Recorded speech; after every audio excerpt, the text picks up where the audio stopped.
He ended up his grandparents' lives, and when he was interrogated, he told of everything he'd done with a smile on his face. Shot my grandpa. He just dropped, and I heard blood just pouring out of his head. My grandma looks over, and she's like, "What's going on?" Boom.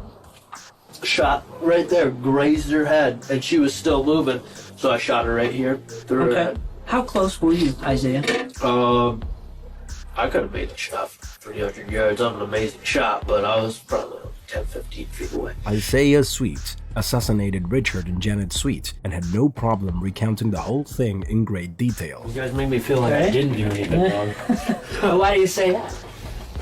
Well, let's put it like this. I'm not going to be lying to you guys about anything you ask me. And I appreciate that. No problem. Okay. Quite different from other criminals, the young killer hides absolutely nothing. He is remorseful, but his level of psychopathy is great, so every moment he talks, it seems like he's bragging about his actions. I sat at home on house arrest all day. Okay. Were Grandpa and Grandma home?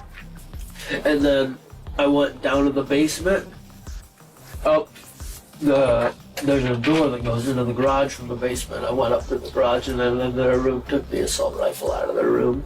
And then I loaded it with 10 bullets, walked up the stairs, took like a point like this. I had earmuffs on and everything. I took a point like this, stepped up one stair so I could see my grandpa's head. Boom, pulled the trigger back, pulled the bolt back, shot my grandpa twice in the head. Everything that's happening is creepy. His statement is like from someone who has done absolutely nothing. It seems that for him, everything he did is normal, even when he says that he had tried to end his grandparents' lives on more than one occasion.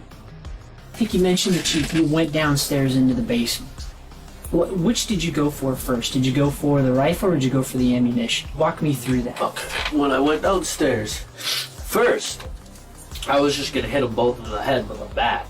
Okay. So it wouldn't be so messy, you know, wouldn't be gunshot from an extremely loud assault rifle. Sure. What's going through your mind when you're making that choice? When I came up right behind my grandpa when he was washing dishes with a bat in my hand. I put it right behind his head, came back like this, and I couldn't do it. That night? Yeah. Okay, did he notice you were back there?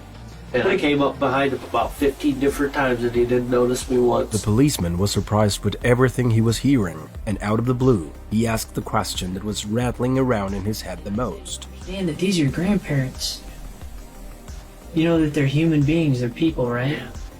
You're nodding your head at me, yeah. Okay. Is there any particular time why you only shot Grandpa once? Because I heard blood pouring out of his head like So you knew a fire hydrant. You knew he was dead. Oh, yeah. Okay. And why the 2 shots with Grandma? She moved right after I shot her. Okay. Did she look at you? Or did she say anything after you She shot like her? twitched. And I thought maybe, it's probably just the twitch they get after they die where they just like excreate on themselves. Sure. Yep, I know what you're talking about. I just wanted to make sure because she was the only one that I actually cared about. Of course, that concern wasn't quite reflected in the way he recounted everything that happened when he assassinated them. Where did the blood go when you shot him? Everywhere. Like blood. Everywhere. Chunks of... Like the house is massive. And there was like points where it's like, here's the couch. Mm-hmm. Hey, let's go to the kitchen 15 feet away and there's a chunk of this big laying in there. Can you go look at it? Yeah. What did you think? I picked it up and I looked at it and I could see it was for my grandma. Didn't that freak you out a little bit? Kinda? I was like, oh, well, I'm a psychotic murderer anyway, so it doesn't really matter. But you're not psychotic. I know you're not. After ending his grandparents' lives, Isaiah took a shower, packed some things so he could escape, but before leaving, he told his friends what he had done. As if it was an accomplishment, he decided to show it off. They knew I'd killed my grandparents. They came in the house right after it happened. And why would Brandon be going over to your house on Sunday? He wanted to steal the truck. The white truck. Okay. He wanted that white truck. Did he talk to you about that? Yep. How did he talk to you about it? He wanted to know where the title was. He wanted to know where everything was, or my ass. Okay. And did he tell you that, had you told him that you'd killed your grandparents? Okay, and what did he say? He was the one who gave me the nicotine poisoning suggestion. But what were the reasons behind the heinous crime? No one could really understand.